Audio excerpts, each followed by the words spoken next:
Μου λες τι να πρωτοπιστέψω. Μου λες ότι όλες οι θρησκείες λένε τα ίδια. Τα ίδια είπε ο Κομφούκιος, τα ίδια περίπου είπε ο Βούδας, τα ίδια είπε ο Μωάμεθ. Και θέλω να σου πω πως αυτή είναι η μεγαλύτερη εξαπάτηση. Γιατί η μεγαλύτερη αποκάλυψη που μπορεί να συμβεί στη ζωή σου είναι ότι υπάρχει ένας Θεός ζωντανός, ένας Θεός που σ' αγαπάει. Και είναι το μοναδικό πρόσωπο που σε σχέση με το Βούδα, το Κομφούκιο, το Μωάμεθ, το μοναδικό πρόσωπο που υποστήριξε για τον εαυτό του ότι είναι ο ίδιος ο Θεός που ήρθε, επισκέφθηκε τη γη μας, την κατάλληλη χρονική στιγμή. Θα μου πεις πού το λέει αυτό. Αυτό μου είπε κάποιος και θα πρέπει εδώ να σας διαβάσω το εδάφιο, γιατί έχει σημασία. Βλέπουμε λοιπόν τον Ιησού Χριστό εκεί στην έρημο, καθώς πειράζεται από το διάβολο και τον βλέπουμε να βρίσκεται πάνω στο ιερό. Διαβάζω. Και τον έφερε στην Ιερουσαλήμ και τον έστησε πάνω στο πτερίγιο του ιερού και του είπε: αν είσαι Υιός του Θεού, ρίξε τον εαυτό σου από εδώ κάτω, επειδή είναι γραμμένο ότι θα προστάξει για σένα τους αγγέλους του για να σε διαφυλάξουν και ότι θα σε σηκώνουν επάνω στα χέρια τους για να μην προσκόψεις το πόδι σου επάνω σε πέτρα. Και ο Ιησούς απαντώντας είπε σε αυτόν ότι έχει υποθεί. Είσαι έτοιμος να ακούσεις την απάντηση. Τι έχει υποθεί? Εδώ μιλάει ο Ιησούς Χριστός στον διάβολο. Δεν θα πειράξεις τον Κύριο τον Θεό σου. Αυτός είναι ο Ιησούς Χριστός. Είναι ο ίδιος ο Θεός που έλαβε δούρου μορφή, αλλά ταυτόχρονα ήταν και Υιός ανθρώπου και μπορεί να σε καταλάβει. Πειράστηκε κατά πάντα. Μπορεί να σε νιώσει. Έγινε σαν εσένα. Ξέρει τις αδυναμίες σου και σε αγαπάει. Ο άνθρωπος προσπαθεί να φτάσει στο Θεό, αλλά υπάρχει ένα τεράστιο εμπόδιο και αυτό το εμπόδιο λέγεται αμαρτία. Τι είναι η αμαρτία?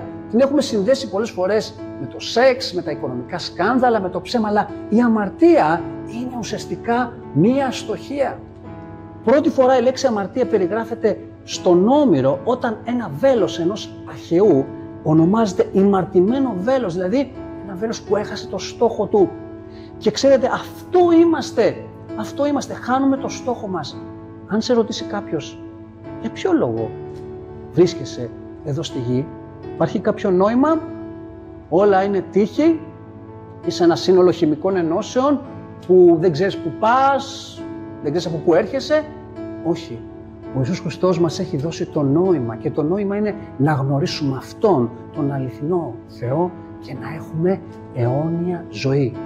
Όσο και να προσπαθείς μέσα από την επιστήμη, όσο και να προσπαθείς μέσα από τη διανόηση ή το να προσπαθείς να είσαι ένας καλός άνθρωπος, δεν μπορείς να φτάσεις στο Θεό. Θυμήσου εκείνον το ληστή πάνω στο σταυρό του Γολγοθά. Δεν είχε πολλά να δώσει και κάποια στιγμή τι συνέβη? Δίπλα του ήταν ο Ιησούς και του είπε: Κύριε, θυμήσου με όταν θα έρθεις στη βασιλεία σου. Και ο Ιησούς Χριστός του είπε: σήμερα θα είσαι μαζί μου στον παράδεισο. Σκεφτείτε αυτόν τον άνθρωπο όταν έφτασε στον ουρανό. Θα του είπε κάποιος: καλά, είχε διαβάσει τη βίβλο? Όχι, δεν ξέρω τι είναι η βίβλος. Συγγνώμη, έχεις κάνει ελεημοσύνες? Μα δεν είχα ακούσει ποτέ κάτι τέτοιο. Μα δεν ήσουν αυτός που προσπάθησες να βοηθήσεις ανθρώπους που ήταν άρρωστοι? Όχι. Πώς βρέθηκες εδώ? Και εκείνος θα τους πει: αυτός που ήταν δίπλα μου, στο μέσο, ανάμεσα στον άλλο ληστή, αυτό το πρόσωπο μου είπε: έλα. Γιατί κατά χάριν είμαστε σωσμένοι και αυτό μέσα από την πίστη, όχι με τα δικά μας έργα για να μην καυχηθούμε. Μάθε αυτή την αλήθεια.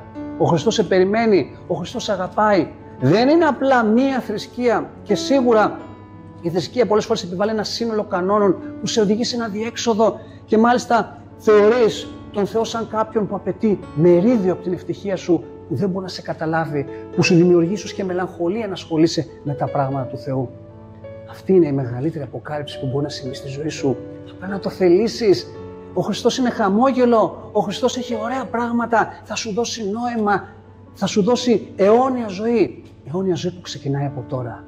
Σήμερα είναι η μέρα.